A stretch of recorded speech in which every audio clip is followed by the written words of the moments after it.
तन भोगी रहे तो भी कोई फर्क नहीं है। क्यों? अंदर भी एक शरीर है। जब मन जोगी बन जाता है तो अंदर के शरीर से ही सारा खेल चलता रहता है, फिर बाहर के शरीर का बहुत जरूरत पड़ती नहीं है, कम जरूरत पड़ती है। पर अंदर के भी शरीर को जोगी बनाना है, गोपी बनाना है, तो थोड़ा बाहर का भी शरीर चाहिए, बाहर का भी चाहिए। जैसे आप गाड़ी से उज्जैन आए हैं, पर उज्जैन आने के बाद में आपने गाड़ी छोड़ दी, जाओ भाई टैक्सी जाओ, टैक्सी वाला गया, रेल वाला गया, हवाई जहाज में आए तो वो भी गया, आपके साथ हवाई जहाज नहीं है। अर्थात आपका बाहरी साधन है वो बाहरी, और वो साधन कब तक है? जब तक उज्जैन नहीं, कथा नहीं। फिर यहाँ आंतरिक शरीर से, यानी इस शरीर से ही कीर्तन सुनना है, भजन सुनना है। ऐसे ही ये जो शरीर है ये वाहन है, वाहन है, टैक्सी है। इसका काम है केवल आसन तक ले जाना, आसन पर फिर इसका कोई काम नहीं है। फिर वहाँ कौन से सूक्ष्म शरीर का काम है? मन का, चित्त का काम है। वो फिर प्रभु में लग जाए तो ये शरीर पे दूब उग जाती है, घास उग जाती है।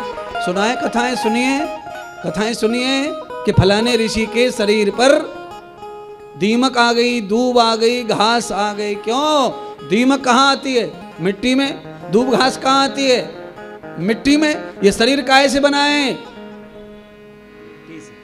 क्या क्या समझाएं आपको? इसकी जरूरत तो है, पर आसन पे जब तक नहीं जा रहे तब तक जरूरत है। अगर आसन पे बैठ के भी इस गाड़ी को लेके बैठेंगे तो भजन में मन लगने वाला नहीं, फिर भजन में नहीं मन लगेगा। फिर इस गाड़ी में जो जो भरा है वो सब नाचेगा तुम्हारे दिमाग में।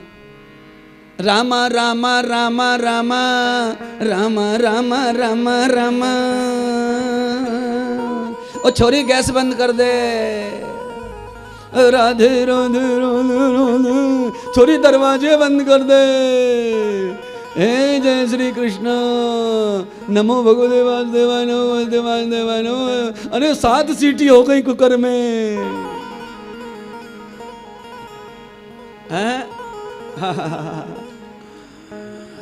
अच्छा यही चलता है कि नहीं तुम्हारे भजन में? गुरुजी सही कह रहे हैं। क्यों? क्योंकि आसन पे भी गाड़ी को लेकर बैठे, गाड़ी को आसन पर। कई बच्चों को आदत हो जाती है अपने खिलौने को रात में लेके ही सो में, बिस्तर में।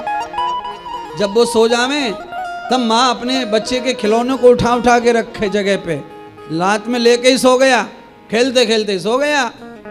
अब माँ रख रही है। ऐसे ही शरीर की जरूरत हमको बहुत ज्यादा है, इसीलिए ठाकुर जी ने दिया भजन के लिए। पर जब ये भजन में लग जाए आसन पे, तब इसका ध्यान शरीर का छोड़ करके परमात्मा का ही ध्यान करना चाहिए। हाँ, भजन में ये दुख रहा है, भजन में वो दुख रहा है, भजन में कमर दुख गई, भजन में ये हो गया, भजन में पैर सो गया, पैर जग गया। अरे इस पे ध्यान दोगे तब सो रहा जग गया है। नहीं है, ध्यान तुम्हारा भजन के समय शरीर पर नहीं। भजन हो गया, आसन छूट गया तो पूरा ध्यान शरीर पे दो। व्यायाम करो, भजन करो, दौड़ के आओ, दवाई खाओ, इलाज करवाओ, अच्छा करो। पर जब भजन में बैठे हैं तब तो फिर इसको भूल जाइए, फिर ये कुछ भी नहीं है। आसन प्राप्त होने पर साधना शुरू कर दो और साधन को भूल जाओ। जब तक आसन नहीं मिल रहा है तब तक साधन की भी जरूरत है। रखो, आवश्यकता है तो रखिए और इसका याचन पूजन कीजिए। सद्गुरु भगवान श्री सूत जी ने सौनक जी को कात्यायनी माता के महत्तम को बता दिया कि गोपियों ने भगवान को पति रूप में पाने के लिए यमुना के तट पर गोपियों ने कात्यायनी माता का ध्यान किया। कात्यायनी माता कुमार स्वरूप है, आप सब ये जान रहिए, आपको इसका लाभ प्राप्त होगा। आज की कथा जो आपने सुनी है, इस कथा को श्रवण करने से भी पूरे व्रत का फल प्राप्त होता है, पूरे व्रत का। कात्यायनी माता का व्रत आज किसी ने न किया हो अलग से, नवरात्रि जो कर रहे हैं वो कर रहे हैं। नवरात्रि में आज का नवरात्रा जिसका है वो तो है ही, पर जिसने नहीं किया है व्रत, 9 दिन का व्रत जिसका नहीं है, उसको व्रत का ही फल मिलेगा। भगवती की कथा श्रवण करने वाले को। सब लोगों ने व्रत नहीं किया तो पश्चाताप की जरूरत नहीं है, टेंशन नहीं लेना है। क्यों? आप उनके महात्म को सुन रहे हैं, और कथा सुनते समय आप पानी खाना नहीं कर रहे हैं 3-4 घंटे, यह भी व्रत आपको पूर्ण व्रत का ही फल प्रदान करता है। जिनको भगवती की कथा का सौभाग्य नहीं मिलता उनको व्रत करना ही चाहिए, पर जिनको कथा सौभाग्य प्राप्त हो जाता है अगर उनका व्रत नहीं है तो उनको परेशान होने की जरूरत नहीं, पश्चाताप नहीं करना है। अरे हम तो व्रत ही नहीं कर पाए, ये तो आगे निकल गई, इसने तो पूरे 9 दिन का कर लिया, बड़े कड़क व्रत किए हैं, कर ले दो, धन्यवाद करो, अगली बार तुम्हारा भी हो। पर अगर आपने कथा सुनी है तो आपको भी व्रत का ही फल प्राप्त होता है, संकल्प है ये कथा का, करोगे तो सब प्राप्त हो जाएगा धीरे धीरे।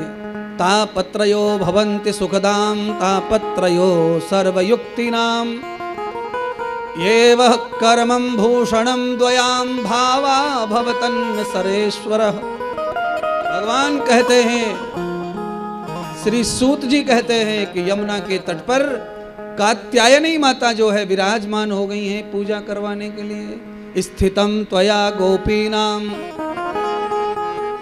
गोपियों ने भगवान श्याम सुंदर को पति रूप में वर्ण कर लिया। कुमारी गोपियां, छोटी छोटी उम्र की गोपियां कात्यायनी माता का व्रत करके उस परम पुरुष महापुरुष दिव्य पुरुष भगवान नारायण के स्वरूप श्री कृष्ण को वर्ण कर लिया, पति के रूप में पा लिया। और देवी देवताओं के प्रताप से जो पति मिलता है वो पति हमेशा ही सौभाग्य का पति रहता है, उसकी पत्नी कभी भी विधवा स्वरूप धारण नहीं करती हैं। तत्वायामि ब्राह्मण वंदमानस्तदा शास्ते यजमानो हविर्भिः अहेडमानो वरुणेह बोध्यरुसंसमान आयु प्रमोषि। इस वेद मंत्र से भी ये प्रमाण मिलता है कि गोपियों ने भगवान श्री वरुण देवता का भी आह्वान करके उनको भी प्रार्थना पूर्वक माफी ली।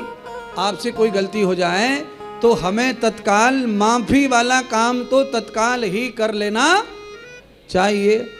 गलती हो जाए तो माफी मांगना सबसे बढ़िया प्रायश्चित है, सबसे बढ़िया प्रायश्चित है माफी मांगना। क्यों क्यों प्रायश्चित है? क्रोधी काल पड़े मुख आए, क्रोध से काल के मुंह में पड़ता है व्यक्ति, और क्षमा पात है आप। जो प्राणी क्षमा करना जानता है और क्षमा मांगना जानता है वहां स्वयं भगवान आके खड़े हो जाते हैं। क्षमा देना और क्षमा मांगना ये दोनों भगवत प्राप्ति जैसा ही फल है। इसीलिए संकोच अकड़ नहीं करना। गलती हो गई तो तत्काल परमात्मा से, तत्काल अपने भाइयों से, तत्काल परिवार के जनों से क्षमा याचना करनी चाहिए। उसमें क्या बड़म्पन? कोई बड़म्पन नहीं है। अगर आप बड़म्पन लेके बैठेंगे तो गलती का परिणाम भोगना पड़ेगा। फिर तैयार रहो अपनी गलती के लिए, कपट के लिए आपको तैयार रहना पड़ेगा फिर गलती के लिए।